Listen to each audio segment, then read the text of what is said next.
এইভাবে নিচে থেকে তারপর দেখো এখানে লম্বা করে আমরা কাটবো।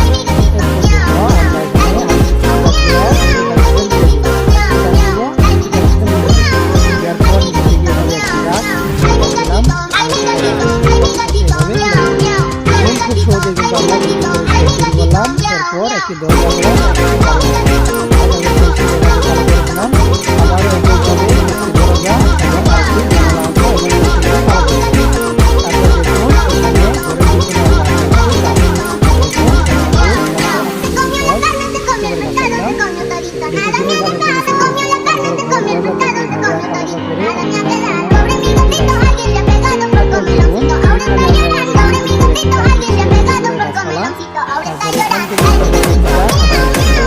আবার উপর দিকে আবার নিচের দিকে, এটি হবে পাহাড়। আমরা 3টি পাহাড় আঁকলাম, এটা খুবই সহজ। এবং আকাশে একটি সূর্য আঁকলাম, হয়ে গেল আমাদের খুব সহজে একটি সিনারি অঙ্কন।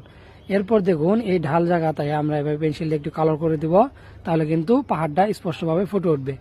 পাহাড়ের উপর কিছুটা ঘাস অঙ্কন করে দিলে দেখতে কিন্তু আরো অনেক সুন্দর লাগে।